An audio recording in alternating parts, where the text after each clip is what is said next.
This video is sponsored by Cool Stuff Inc. With free weekly content and free shipping over $100, you can save 5% site-wide by using the promo code MTGMudsta. I'm also sponsored by Face to Face Games, Canada's premier Magic the Gathering store. Using the promo code MTGMudsta will get you 5% off site-wide, with eligible orders getting free shipping Canada-wide. If you're looking for a direct way to help the channel, please consider joining my Patreon and becoming a member of the Generic Goblin Gang.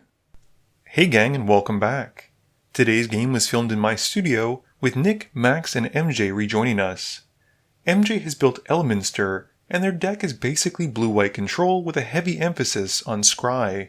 I am playing Mistform Ultimus, which is a tribal deck running all the best blue lords that I can. Max is playing Jon Irenicus, Shattered One.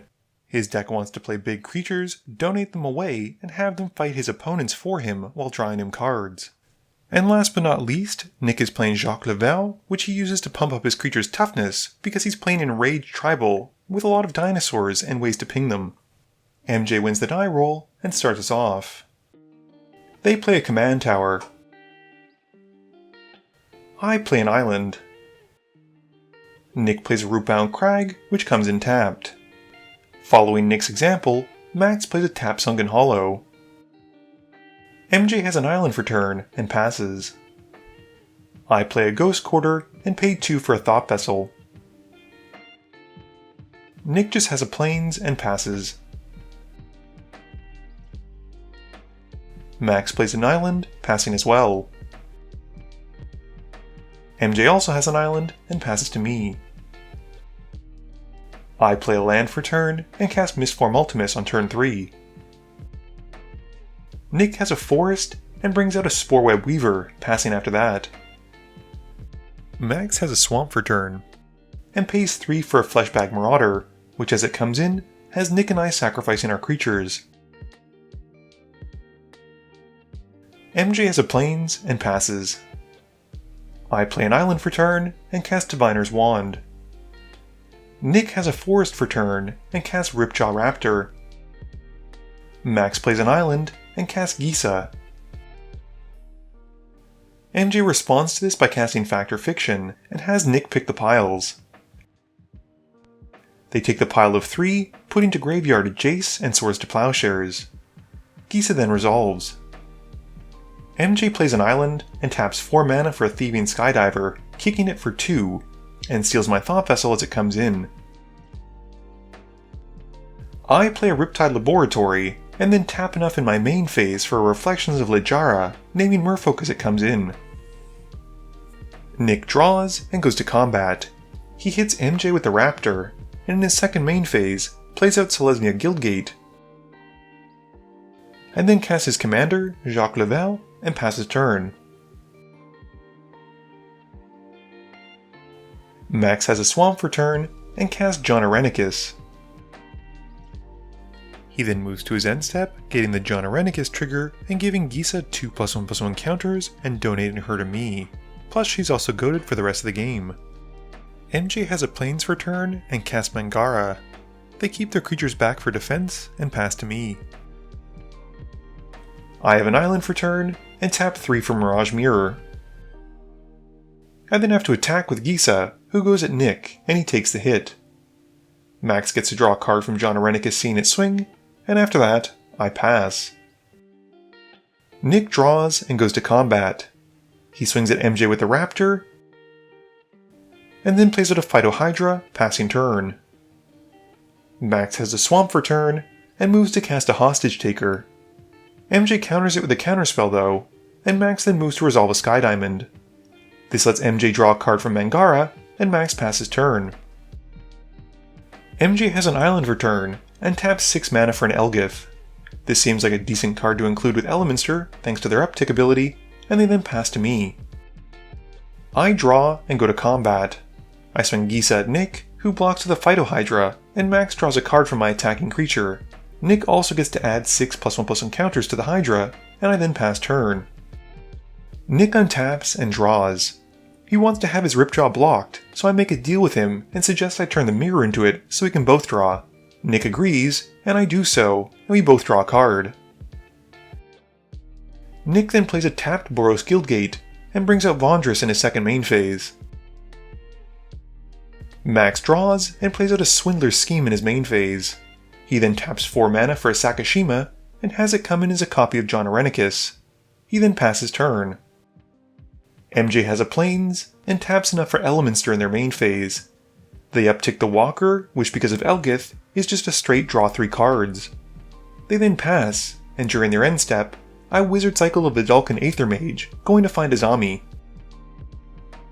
I draw for turn and play a Scavenger Grounds. I then cast Azami, and Max gets his Swindler's Scheme trigger, revealing a Fairy Artisans.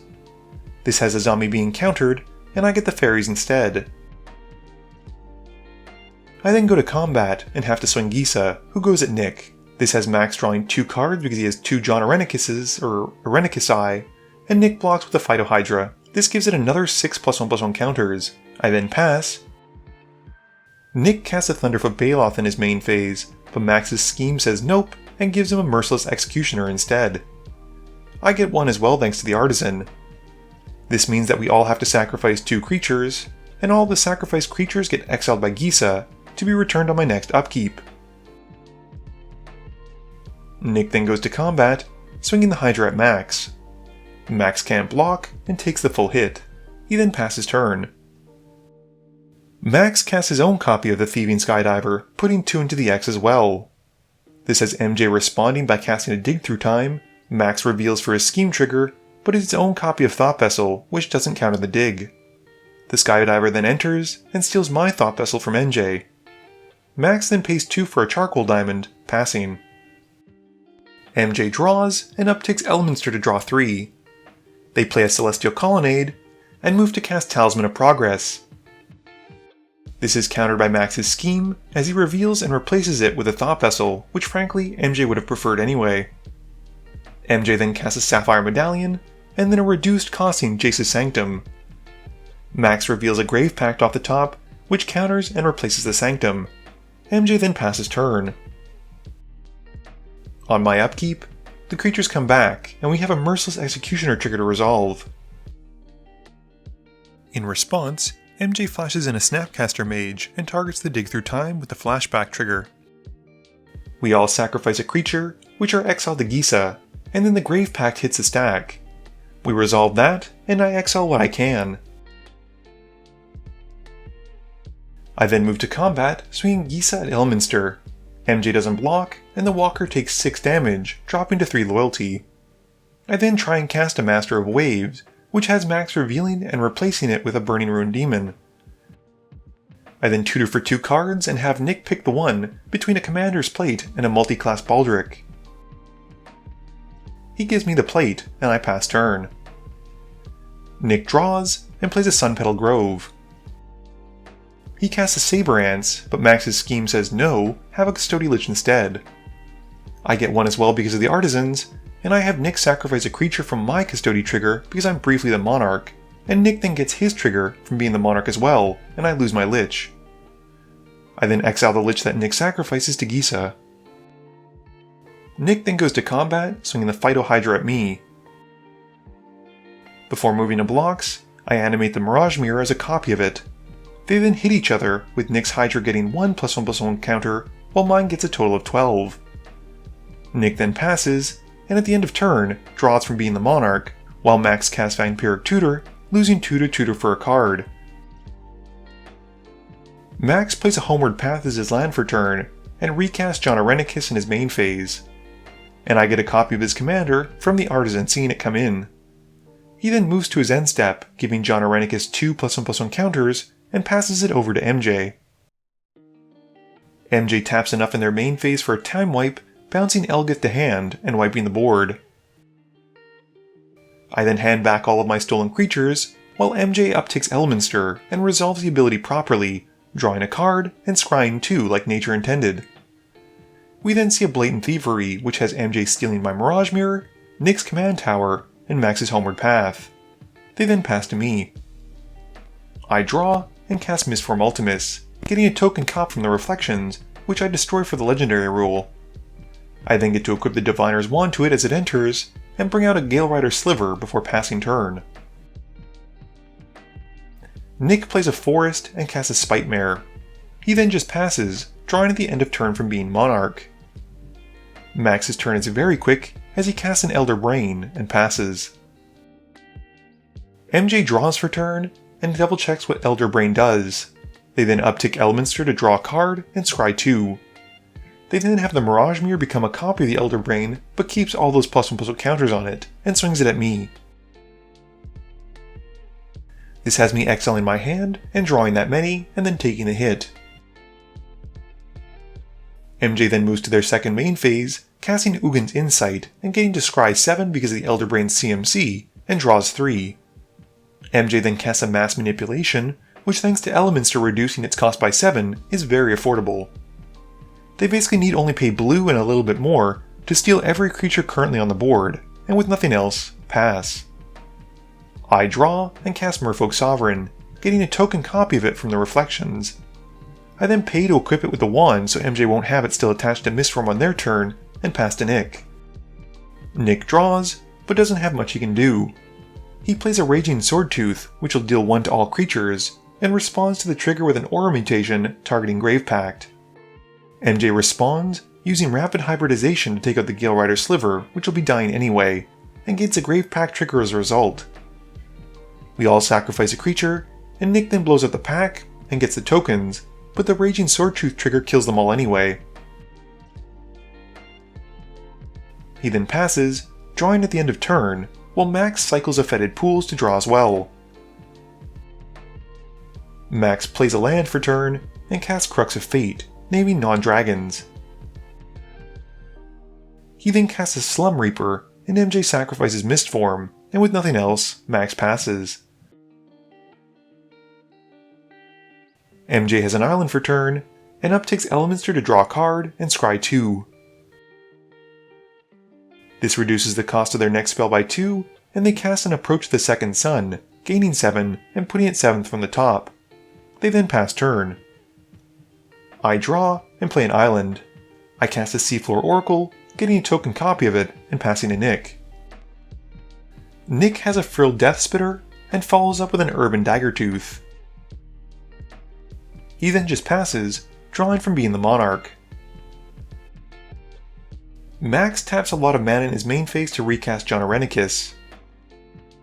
He then drops a Mind Stone, and moving to his end step, donates Jon over to me with 2 +1/+1 counters. Also during Max's end step, MJ casts a Sphinx's Revelation, where X is 7.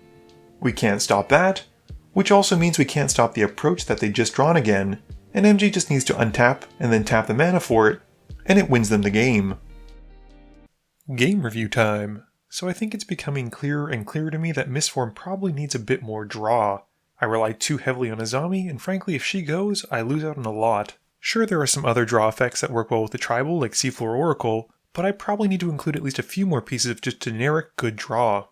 Max said his Jon Irenicus deck was nicer than a lot of the ones that he'd seen online, and I'm kinda confused as to what he meant by that. I actually haven't seen another Jon Irenicus deck in action, so this was my first time seeing what it could do.